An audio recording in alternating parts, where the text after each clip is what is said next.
I'm excited to get started with today's webinar, Writing a Research Paper. Understanding and implementing the rules and nuances of writing an academic research paper is essential for collegiate success. In today's webinar, we're going to explore how to structure a research paper, use appropriate vocabulary, follow systematic research process steps, and how to properly cite your sources. Today, I'm joined by three of my colleagues from our Learning Services team, Dr. Amy Dietzman, Sarah Snyder, and Francesca Guzman. So without further ado, I will pass it on over to them to kick us off. Thanks so much, Jenna. We're happy you're here to join us today. Jenna basically went over the agenda already, but today we're going to talk a little bit about types of research papers, the full research process. We're going to get into the structure of a research paper just to make sure you understand all the different parts that you might need to include. We're going to get into academic vocabulary, and then we'll talk about a couple of tools that we recommend that you could use. Before we dive too deep into today's discussion, we want to acknowledge that this presentation might feel a bit overwhelming. We're going to cover a lot of information, the different types of vocabulary, the various kinds of academic writing, sections of a research paper, and all the steps of the research process. It's a lot of material. It is a lot to take in. So here are a couple of tips on how to get the most out of this webinar. First of all, don't stress about memorizing everything we say right now. That's right. Then we want to focus on the highlights. Don't try to memorize every step of the research process or every type of academic writing while you're sitting here. As Jenna mentioned, you'll have access to the recording and slides after this presentation. Keep in mind, too, that most research papers you write in college won't require every section that we're going to talk about today. Some might only need a few, while others might need more. You can always go back and revisit the sections that you need to focus on for the paper you're writing. Now that we got that out of the way, let's get started. We're going to talk about the different types of research to kind of set the stage for this presentation today. It can be helpful to think of a research paper as a living thing. It grows and changes as you research, think critically, evaluate sources, and organize all the information related to your specific topic. Let's dive into the types of research papers. First up is the analytical research paper. This paper presents a topic and then offers multifaceted information to provide a critical analysis. It doesn't necessarily try to persuade the reader, but rather presents a well-supported exploration of a topic. For example, we're going to use Taylor Swift as an example today because I love her. Imagine writing an analytical paper titled The Evolution of Taylor Swift's Lyricism. You'd explore her lyrics across different albums without arguing for or against her artistry, just offering an analysis. Next, we have the argumentative research paper, where you state the topic and take a firm stance on it. Your thesis will argue for a particular point of view, aiming to persuade the reader to adopt your perspective. An example could be a paper arguing that Taylor Swift is the best singer-songwriter in history. You'd provide evidence to support your claim and persuade the reader to agree with your stance. Then there's the compare and contrast essay. This type of paper compares two subjects, how they're similar and how they're different. An example of this type of paper could be Taylor Swift and Beyonce, reinventing female power in music, where you'd compare and contrast how they each challenge the norms of female empowerment in the music industry. There are two ways you could structure a paper like this. Point-by-point organization, where you discuss each comparison point separately for both Taylor Swift and Beyonce. Think of this as going back and forth, back and forth. Or the alternative is block organization, where you discuss all the aspects of Taylor Swift in one block of paragraphs, and then you mirror that in another block of paragraphs about Beyonce. Then finally, we have the cause and effect essay, where you explore the causes and consequences of a particular issue. Sorry. There we go. Nope, there we go. Okay. An example might be the impact of Taylor Swift's rebranding on her career and the music industry. You'd examine how her shift in branding influenced, there's your cause and effect right there, both her success and broader industry trends. If it's been a while since you've written a paper, maybe even since high school, here are a few things to expect in college level writing. First, proper grammar and punctuation are a must. Professors expect clean writing so that they can focus on your content and your research, focus on the strengths of your claims, not on fixing basic errors. Second, your sources need to be complex and reliable. College papers usually require peer reviewed scholarly articles. You won't just rely on a simple Google search. Libraries and Google Scholar are going to be your best friends here. And last, the tone will generally be formal. Most academic papers are written in the third person, and the vocabulary will be academic, much more formal than how we might talk, text, or casually speak. Research isn't a thing that just happens, it's a whole process. To result in a successful research paper, one of the first steps is to have a successful research process. So let's break down the steps to the process. Research is actually a 6-step process, and since most papers you write in high school or college require you to find evidence to support your ideas, what we call research, these papers, whether they're labeled as such or not, are indeed research papers. So, the first step in this process is searching for the right sources. It's all about finding credible, reliable materials that will support your argument. So, how do we conduct our search? We use whatever tools we have at our disposal. Some great places to start are with your school librarian, Wikipedia, or even ChatGPT. Wikipedia's reference pages, which you find by scrolling all the way down to the bottom of the Wikipedia article, are great for finding gathered sources on your topic. And ChatGPT can help you find a variety of media, whether that's primary sources or harder to find materials. Where do we search for credible resources? Well, we want to focus on places like Google Scholar, like I mentioned before, academic databases like JSTOR or ProQuest. And don't forget about reference pages in other articles or books. They can lead you to even more sources. And what are we looking for? Books, verified research studies, videos, documentaries, academic journal articles, all kinds of media. The more diverse your sources, the more well-rounded your understanding will be. Also, pay attention to dates and author credentials. You want credible authors and recent data, nothing older than 5 to 10 years, unless it's a foundational work in the field. If you're interested in a little bit more guidance on this, we have another webinar called Critical Thinking and Research Skills.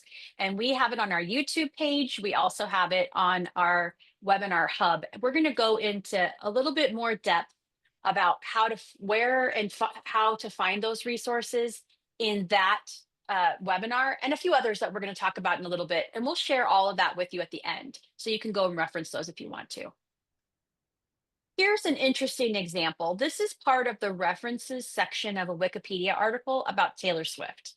In addition to what you see here listed as cited literature, there are 607 other sources listed, most of which are news articles, but this can be a great place to start your search for primary sources. Once we've gathered our sources, it's time to read them and start synthesizing the information into our own words. This brings us to step 2, which is note-taking. We've got some tips on note-taking for you, but if you want to go deeper, check out our note-taking and study skills webinar on YouTube. It's packed with tips for handling research papers and beyond. The first tip is to stay organized.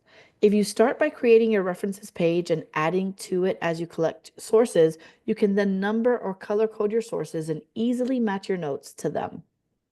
Second, always write your notes in your own words. Don't just copy and paste what you read. If you read a section, then set it aside and take notes based on what you remember. So then you've already started synthesizing the material. And third, align your notes to your topic and argument. As you go through, start marking which points support your argument so that when you organize them later, you can do it more quickly. Once you've got those notes organized, it's time to start building the overall structure of your paper. This is where outlining comes in. Outlining is probably the second most frequently skipped step by students, and we're going to tell you the first in just a second. The temptation is we just want to jump straight from notes to writing. But trust us, a good outline is going to save you a lot of time in the long run. Again, we dive deeper into this in our note-taking and study skills webinar too. Just want to plug that one more time. Start by choosing an outline style that works for you and stick with it. It's more about the process of outlining than which particular outlining style or tool you use. Identify your thesis and main points, then consider outlining each point on separate pages so that you can easily add to them as you go. It can also make it easier to reorganize until you find the best flow. And now's a great time to start thinking about your transitions. Thinking about transitions as you outline can help you decide which points should come next and whether they need more detail to flow logically into each other. So we've completed our research, we've organized our thoughts logically, and we've built the overall structure of our paper. Now it's time for the step writing, turning those ideas into paragraphs. There are a couple of things to keep in mind as you go through the writing process. First off, writing is not a copy-paste party. You can't just copy from your sources or even from your notes directly into your paper. This is because writing requires critical thinking. Writing is about your synthesis of the materials, not just restating what you've read, but actually synthesizing. Because if you're just restating what you read, then what's really the point in that? Exactly. You need to develop your thoughts completely, organize them into cohesive paragraphs, and really focus on the process and vocabulary as you go along. A great approach is to start by writing your own thoughts first. Since you've already done your research, taken notes, and outlined your ideas, you should have a pretty good sense of what you have to work with. Then you can bring in your notes to support your ideas with the existing research. Now, let's discuss how to develop a strong argument for your paper. The foundation is solid research. If you have a strong hunch about something, you might want to start there, but it's best to research your topic thoroughly before you really settle on your argument. This way, you'll see where the research leads you.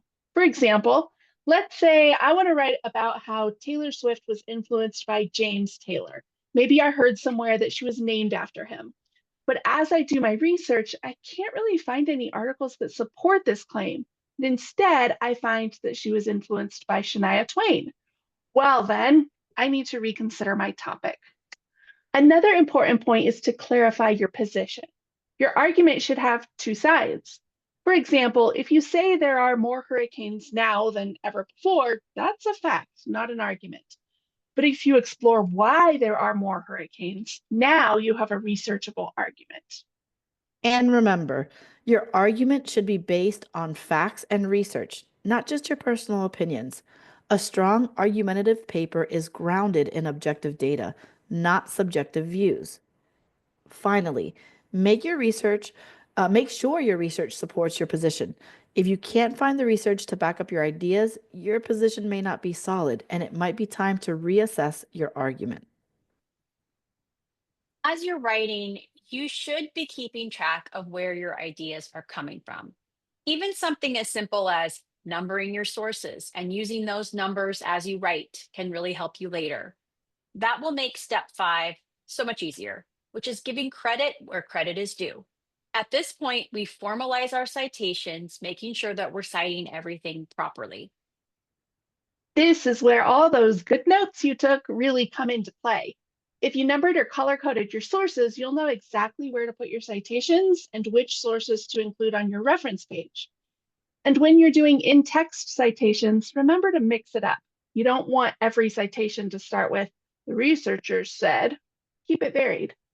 Also, make sure you know which citation style your instructor requires and follow it precisely.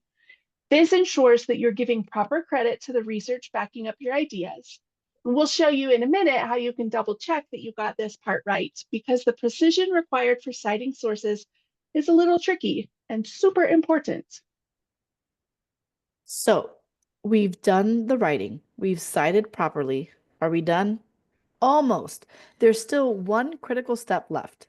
Step 6 is revising what we've written before calling it finished. This step is often overlooked, but it is crucial. Yes, revision is the most commonly skipped step. A lot of times it's poor time management that causes this. People are tired of their topic by the point they get to revision, and they haven't left enough time to take a break before going into revision. But revision is so important for submitting a refined research paper. It helps you find words to replace with more academic language or fix those citations that repeat the same phrasing. It also ensures that your paper flows logically and adheres to the rubric. One of the best ways to tackle revision is to schedule time in advance. Finish your writing at least a day before you start revising to give yourself a fresher perspective and plenty of time. One of the most overlooked tools when writing a research paper is the rubric. But here's the thing, your instructor is using it to grade your work. If they're going to have it in front of them while assigning you a grade, it makes sense for you to have it in front of you while you are creating that grade. The rubric lists everything that will be graded, and sometimes the assignment directions don't include every detail like the rubric does. If you only follow the instructions but skip the rubric, you might miss key requirements. For example, the assignment might say, use evidence to support your argument.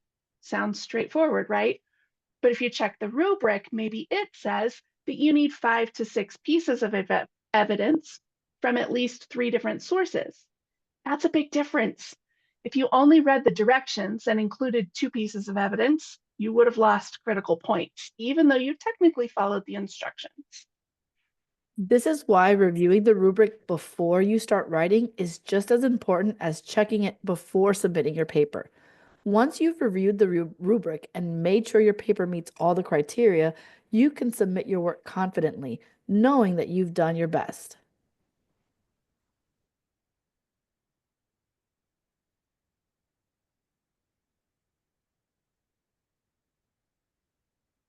A great way to approach a rubric is to look at how this one is structured. Look at the top row. It's laid out clearly within a column for an A paper, a B paper, and so on. The last column is probably not what you're aiming for because that is most likely a failing grade. Maybe you're okay with a B or a C, but here's the question. Should you only look at the C column? Nope, and here's why. You might think you've met the C level requirements, but your instructor might disagree. Suddenly, instead of a C, you're flirting with a D, or worse. Your best bet? Ignore everything except the A column. That is your target. Now, that doesn't mean you'll automatically get an A, but it does mean you're including all the necessary criteria to get one, and then some. So let's talk about rubric language, words like excellent, excelling, or exceeds expectations. A lot of students think this just means they wrote a good paper, but it actually means you wrote something better than what was expected, and that's key. Because if you're aiming for the top score, you need to do more than just meet the requirements. You have to exceed them. So, how do you really read a rubric? My advice is to print it out. Print out your assignment directions too, and then put them side by side. Then go line by line. Is there anything in the rubric that's more specific than in the directions? Highlight it, copy it over. You're looking for verbs, anything that tells you exactly what you need to do in your assignment. Let me show you what I mean. Look at the ideas section under the A paper column that we see here. It's suggesting your thoughts need to be sophisticated and concise, and it mentions that you're critically evaluating sources. Again, not just throwing in quotes, but evaluating the material that you're reading and bringing it all together thoughtfully. Now that we focused on what research is and how to get through the actual process, let's go through the structure of your paper. A research paper typically follows a structured format to ensure clarity, coherence, and academic rigor. While specific requirements may vary, you'll usually need these sections: the title page, the introduction, discussion, conclusion, and a reference page. In my discipline, I didn't write an abstract at all until I got into grad school, and I didn't have to write a literature review or a methodology section until I was getting my doctorate. We're going to talk about all these pieces just a little bit in case you do need to know about them. Remember to take what you need now, and you can always come back and review this recording later. So first up is the title page. The title page will vary based on your citation method, but here's an example from APA. Here's a tip. If you're using Microsoft Word, make sure to brush up on your skills. Learning how to add headers, create running heads, and use page breaks will make the writing process so much easier. You can find YouTube videos or even work with a Microsoft Word tutor at Tutor.com if you need help.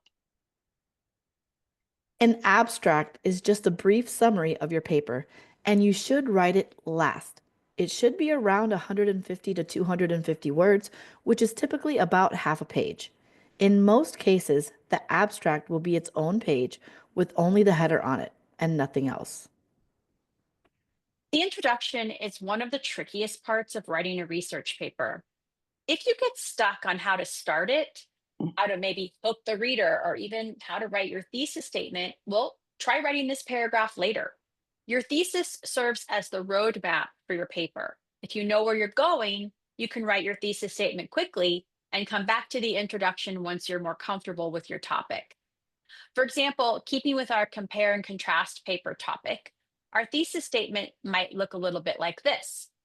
Taylor Swift and Beyoncé have redefined female power in the music industry by challenging gender norms, asserting creative and financial autonomy, and using their platforms to advocate for feminist ideals, demonstrating how contemporary female artists can shape cultural narratives of empowerment and agency. I think we should talk a little more about thesis statements because they can be tricky. Let's go over some common pitfalls, and we will see with a couple of them how our thesis statement, which we've put there at the bottom again, overcomes those. So your thesis should never be written as a fragment. It has to be a complete sentence and thought. It's the roadmap for your paper. We can see that our thesis is both a complete sentence and a complete thought, clearly outlining the argument we're going to make about how they have redefined female power in the music industry. Another mistake is making your thesis too broad. For example, saying the music industry has changed in many ways is way too vague. Instead, try something specific like ours, defining who changed it and how they changed it. Thesis statements should also never be worded as questions. You're making a claim, not asking a question. And avoid including irrelevant details. For example, if you said Taylor Swift and Beyoncé born in 1989 and 1981, that doesn't really contribute to the topic. We don't need to know when they were born. Focus on what's important, their influence on the music industry. If you start your thesis with phrases like I think or in my opinion, you're making a statement of opinion, not fact. A research thesis should be a statement of fact. Last, try to avoid tired topics like school uniforms. They've been debated for years. And be cautious of sweeping language like always or none. If something is always true, it's not really an argument. If you're writing a more formal research paper, there are a few sections that you may need to include, and they'll typically come in this order: literature review, methodology, and results. The literature review is all about summarizing existing research. There's no argument here. You're just highlighting the gap that your study is going to address. You'll basically be showing what research already exists just on that topic. Then, if you're conducting your own study, you'll need a methodology section where you'll describe your research method, how you'll collect data, and how you'll analyze it.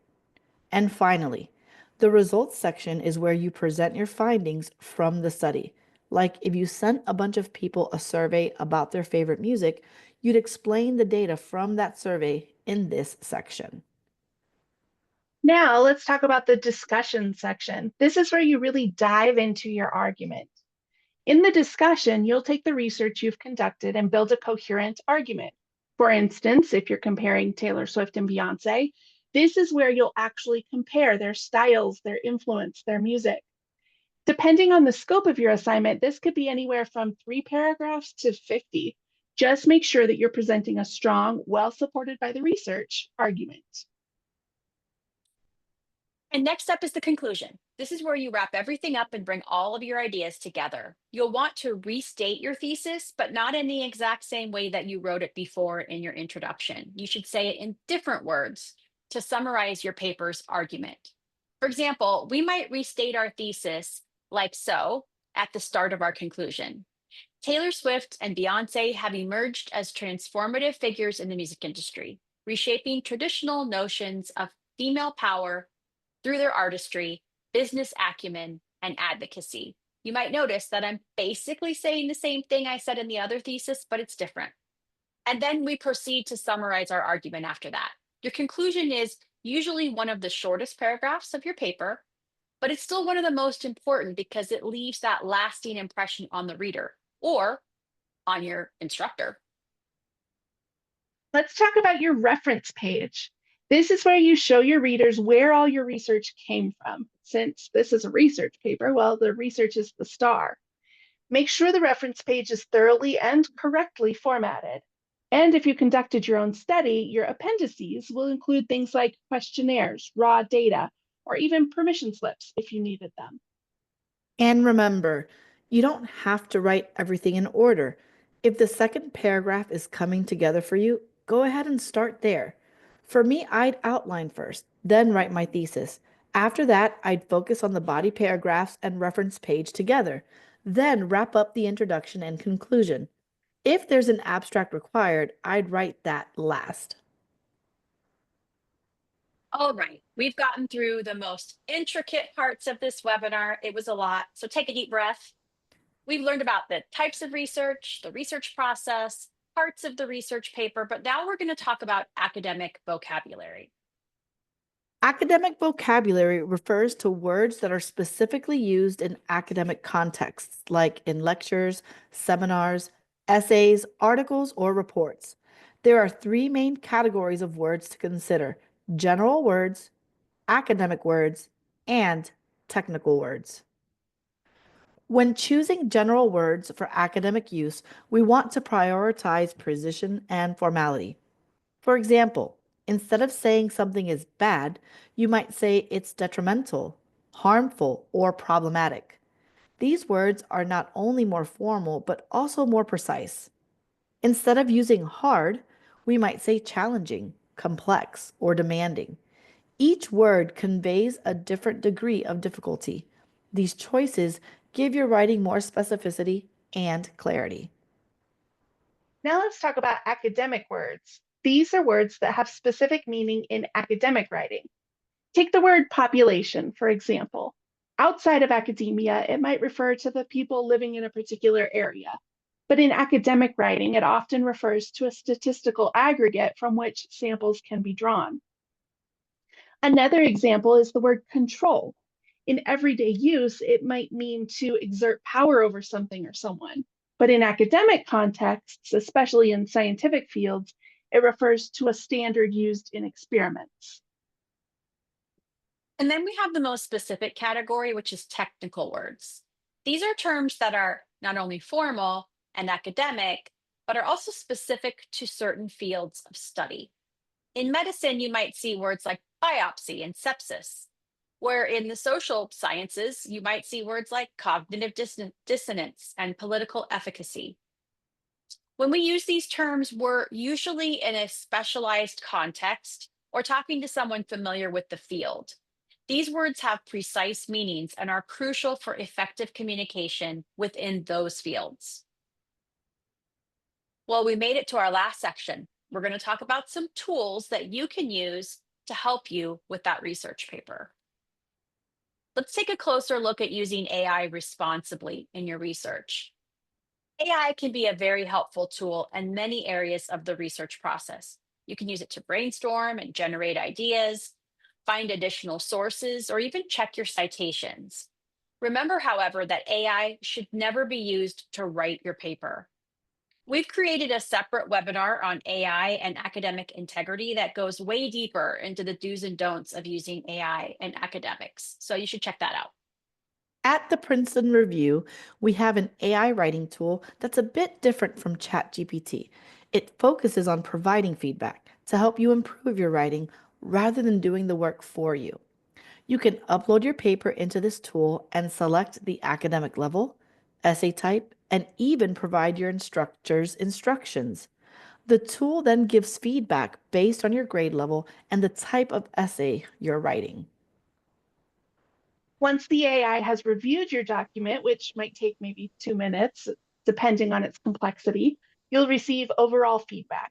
This feedback has been trained on real tutor feedback, so it's designed to guide you through the process with leading questions, explanations, and examples that will help you. Or try using ChatGPT to double check your citation formatting. For example, I wrote my entire paper and reference page, then typed this question into ChatGPT and pasted my paper in. ChatGPT noted a few formatting issues, like I didn't properly cite 3 authors on my reference page, I had some spacing issues, and I didn't correctly link my DOI.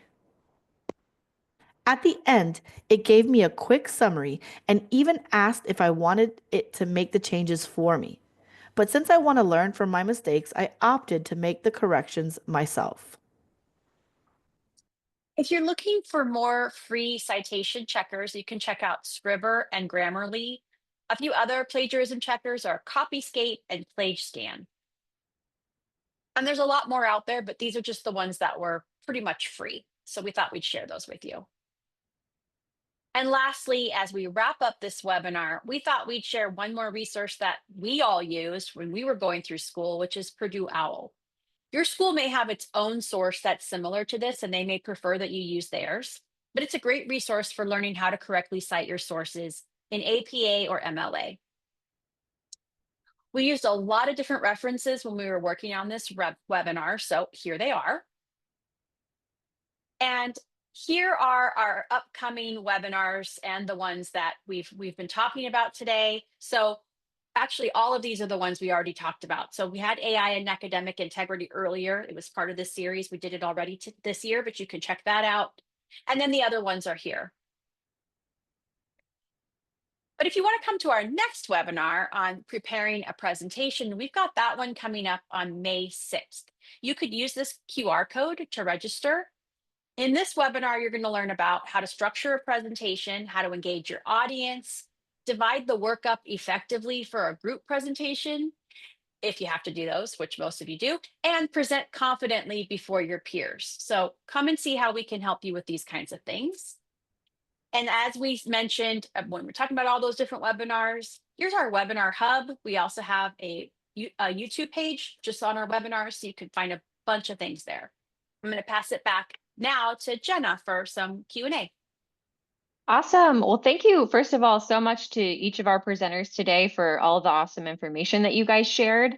We do have a couple of questions that came through, so I'll go ahead and start with those. And then if any other questions come up as we are going through those, again, please feel free to throw those into the Q&A box. So let's start with our first question here.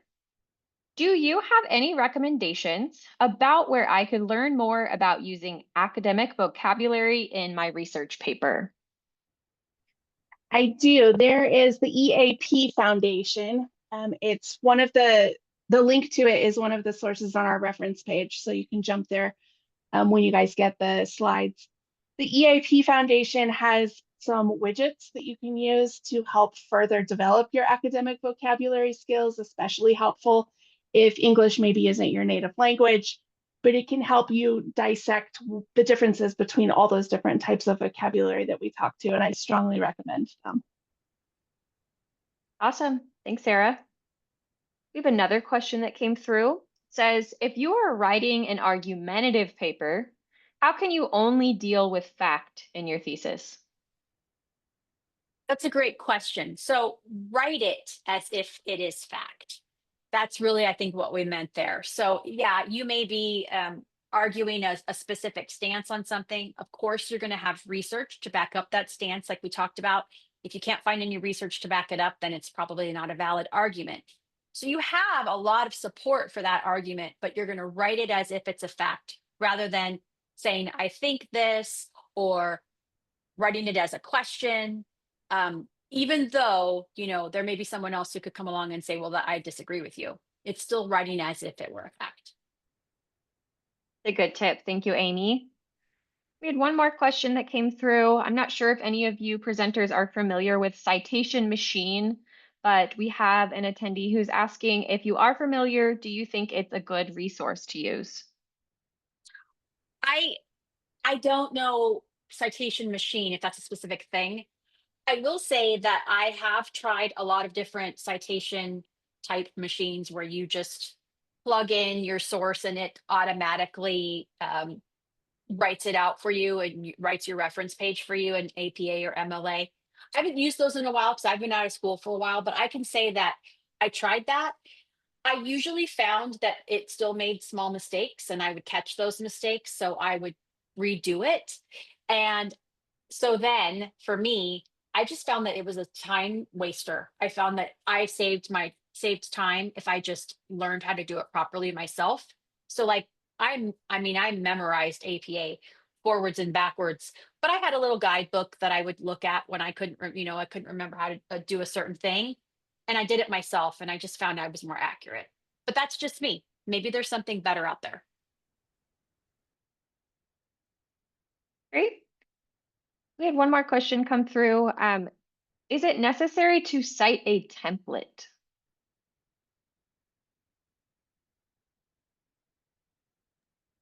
Hmm. Cite a template. Maybe there I is don't a specific template that you're referring to. If so, you might add to that question in the chat. So we might be a bit more specific there, unless if you had a thought, Amy. Or if you were given a template by your instructor, let's say, and you were filling in that template and the self checker was thinking that you were copying it because there was a lot of verbiage that other students are using as well, that could be. And I don't think you cite that. I've never heard of citing the template itself, but I could see where that would be a little tricky and the 66% might be a problem. And you might have to ask your instructor about that. Let them know that basically it was just finding that words in the template were what were technically being plagiarized, and of course it wasn't. So that's a question for your instructor, I think, probably. Awesome. I think those are all the questions that we've had today. I just wanted to give another big thank you to our presenters for sharing their expertise with us. And thank you all for joining us for the third installment of our Spring Student Success webinar series. Again, I know Amy shared this on her slide. We hope you'll join us for the final installment, which is preparing a presentation on May 6th. Until then, everybody take care, and you can expect a recording of today's session in the coming days. So thanks again, everyone.